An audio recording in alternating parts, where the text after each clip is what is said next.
भाजपा आजकल एक नई कहानी लेकर आ गई है कि पंडित नेहरू या कांग्रेस पार्टी ने डॉक्टर भीमराव अंबेडकर का अपमान किया था। असल में बात कुछ नहीं है, बात इतनी सी है कि अमित शाह ने जिस भाषा में, जिस लहजे में संसद के अंदर संविधान निर्माता बाबा साहब अंबेडकर का अपमान किया है, उसको ढकने के लिए, उससे लोगों का ध्यान डाइवर्ट करने के लिए ये सारी टैक्टिक्स अपनाई जा रही हैं। इस वीडियो में मैं 5-6 पॉइंट आपको बताता हूं जिनसे आपको ये क्लियर हो जाएगा कि कांग्रेस पार्टी का और डॉक्टर अंबेडकर का क्या रिश्ता था। मेरी कोशिश है कि दूध का दूध और पानी का पानी हो जाए। पहली बात तो ये उठती है कि जब संविधान सभा भारत की बनी तो उस समय डॉक्टर अंबेडकर संविधान सभा के सदस्य थे, लेकिन वो पूर्वी बंगाल में उनकी सीट आती थी। और जब भारत का विभाजन हुआ तो पूर्वी बंगाल चला गया पाकिस्तान में। ऐसे में उनके पास संविधान सभा के लिए कोई सीट ही नहीं बची। तब कांग्रेस पार्टी ने उन्हें अपने सदस्यों के सहयोग से महाराष्ट्र से संविधान सभा का सदस्य बनाया। तो ये पहला पॉइंट आप याद कर लीजिए कि जो संविधान सभा में बाबा साहब पहुंचे हैं वो कांग्रेस पार्टी के सहयोग से उन्हें संविधान सभा का सदस्य बनाया गया। पॉइंट नंबर 2, जब भारत का संविधान बनने लगा तो महात्मा गांधी ने कहा कि ये संविधान मैं चाहता हूं कि ऐसे व्यक्ति को इसका ड्राफ्ट बनाने का अधिकार दिया जाए जो वंचित तबके से हो, जिसने गरीबी, पीड़ा, उत्पीड़न जो हजारों साल से दलितों के साथ चला आ रहा हो उसे बर्दाश्त किया हो। इसके साथ साथ वो क्रांतिकारी हो और विद्वान हो। इन सारे गुणों से योग्य एक ही व्यक्ति था, वो थे डॉक्टर भीमराव अंबेडकर।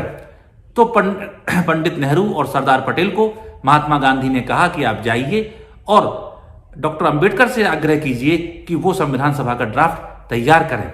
यहां यह याद रखने की बात है कि संविधान सभा में कोई बहुमत नहीं था डॉक्टर अंबेडकर के पास। उनके पास तो अपनी एकमात्र सीट थी, सारा बहुमत कांग्रेस पार्टी के पास था। लेकिन कांग्रेस ने गुणवत्ता और योग्यता के आधार पर उनसे कहा कि आप ये काम करें। अब हम आते हैं तीसरी बात पर। भाजपा आरोप लगाती है कि 1952 का जो पहला लोकसभा चुनाव हुआ उसमें कांग्रेस पार्टी ने बाबा साहब अंबेडकर को चुनाव हरा दिया।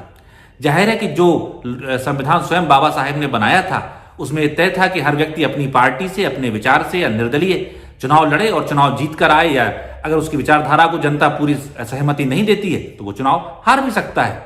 यही बात यहां भी लागू होती है। कांग्रेस पार्टी की और पंडित नेहरू की पूरी इच्छा थी कि डॉक्टर अंबेडकर कांग्रेस के टिकट पर चुनाव लड़ें।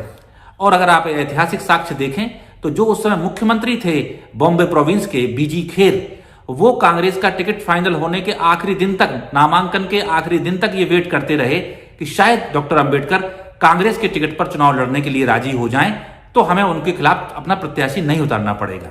लेकिन डॉक्टर अंबेडकर अपने सिद्धांतों पर दृढ़ थे और उन्होंने चुनाव लड़ा। वहां जनता ने जिसको वोट दिया वो चुनाव जीत गया। जाहिर है कांग्रेस पार्टी को जनता ने वोट दिया था और कांग्रेस का प्रत्याशी वहां से जीता। लेकिन बात यहां रुकती नहीं। उस लोकसभा चुनाव में डॉक्टर अंबेडकर की हार के कुछ दिन बाद ही महाराष्ट्र में राज्यसभा का चुनाव होना था और महाराष्ट्र में डॉक्टर अंबेडकर की पार्टी के पास सिर्फ एक विधायक था। यानी एक विधायक के साथ किसी भी सूरत में डॉक्टर अंबेडकर अकेले अपनी पार्टी के बलबूते पर राज्यसभा के सदस्य नहीं बन सकते थे। तो कांग्रेस पार्टी ने पूरा इंश्योर कराया, अपने विधायकों का पूरा समर्थन दिया और उस समर्थन के माने उनका सम्मान देखिए आप कि वो चाहते हैं कि हम कांग्रेस पार्टी से ना चुन के आए, तो कांग्रेस पार्टी से चुन के नहीं लाए उन्हें, वो अपनी पार्टी से लड़े और समर्थन पूरा कांग्रेस ने दिया। सारे विधायक कांग्रेस के, सिर्फ एक डॉक्टर अंबेडकर का, और इस तरह से राज्यसभा में डॉक्टर भीमराव अंबेडकर आते हैं। एक बात और यहां जोड़ लीजिए जो थोड़ी पहले की है कि जब ये कहते हैं कि उन्होंने जो संयुक्त सरकार थी या राष्ट्रीय सरकार थी नेहरू जी के नेतृत्व वाली, उसमें से इस्तीफा दे दिया था डॉक्टर अंबेडकर ने। बिल्कुल सही कहते हैं भाजपा वाले, इस्तीफा दिया था। लेकिन इस्तीफा क्यों दिया था, इस्तीफा देने की वजूहात क्या थी? तो आप ध्यान करें कि नेहरू जी और doctor Ambedkar Hindu code bill लाना चाहते थे ताकि जो हिंदू समाज में बहुत से अन्याय थे या बहुत सी असमानता थी, महिलाओं को पूरे समान अधिकार नहीं थे, वो मिल सकें और दलितों को, खासकर वंचित तबके को उनका अधिकार मिल सके। इसके लिए हिंदू कोड बिल लाना था। हिंदू कोड बिल का विरोध किसने किया? हिंदू कोड बिल का विरोध किया आरएसएस ने, हिंदू महासभा ने। इन्होंने पूरे देश में उत्पात मचा दिया और सरदार वल्लभ भाई पटेल तो दुनिया में थे नहीं, पंडित नेहरू और डॉक्टर अंबेडकर के पूरे देश में पुतले जलाए। तो ये जो आक्रामक विरोध हो रहा था, इसको देखते हुए पंडित नेहरू ने अपने पांव पीछे खींचे और थोड़ा और समय उन्होंने चाहा कि हम हिंदू कोड बिल के लिए हासिल करें। तो वही तुरंत पास न करने के कारण डॉक्टर अंबेडकर ने नेहरू मंत्रिमंडल से इस्तीफा दिया था। तो उनके इस्तीफे का कोई आधार ये नहीं था कि नेहरू जी से या कांग्रेस से वो परेशान थे, वो परेशान थे आरएसएस से। एक और नया झूठ भाजपा ने अभी बोला है कि कभी सम्मान नहीं दिया। सबसे पहले हमने चित्र लगाया पार्लियामेंट में डॉक्टर अंबेडकर का।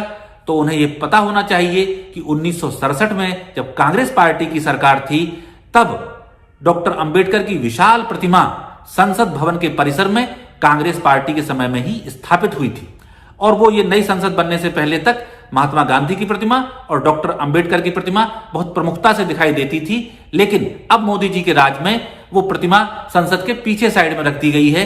तो ये झूठ बोलना कि हमने चित्र लगाया है, सबसे पहले उनसे बहुत पहले बहुत बड़ा जो मूर्ति थी डॉक्टर अंबेडकर की, वो कांग्रेस पार्टी लगा चुकी है। एक और झूठ सुन लीजिए, ये कह रहे हैं कि सारी चीजें हमने बनाई हैं। तो दिल्ली में जिस मकान में डॉक्टर अंबेडकर रहा करते थे, उसको एक स्मारक में बदलने का काम मनमोहन सिंह की सरकार में ही हो गया था। और उसके लिए 2013 में जब डॉक्टर मनमोहन सिंह प्रधानमंत्री थे, तभी सीपीडब्ल्यूडी को ठेका भी दे दिया गया था। वो काम 2015 में जाके पूर्ण हुआ, तो उसका फीता जरूर मोदी जी ने काटा है। तो भाजपा की ये सब बातें भ्रामक हैं, झूठी हैं, और सिर्फ एक कोशिश है कि जिस हिकारत से, जिस घृणा के भाव से, जिस कटाक्ष से अमित शाह ने अपमान किया है माननीय डॉक्टर अंबेडकर का, उस अपमान से बचाने के लिए, उसकी माफी ना मांगना पड़े, वो जनता के जेहन में ना जाए, उसके लिए ये सब झूठ बोले जा रहे हैं। तो देश की जनता को सच्चाई जाननी चाहिए और ये पहचानना चाहिए कि कौन लोग धर्मनिरपेक्षता में यकीन करते हैं, कौन लोग भारतीयता में यकीन करते हैं, और कौन लोग ऐसे हैं जो डॉक्टर अंबेडकर की विचारधारा के खिलाफ हैं। और वो लोग निश्चित तौर पर आरएसएस और भाजपा के लोग हैं जो किसी भी रूप में डॉक्टर अंबेडकर को पसंद नहीं करते, उनके बनाए संविधान को पसंद नहीं करते, दलित, ओबीसी और सवर्ण की समानता में विश्वास नहीं करते। ऐसे लोगों के दुष्प्रचार से बहुत सावधान रहने की जरूरत है।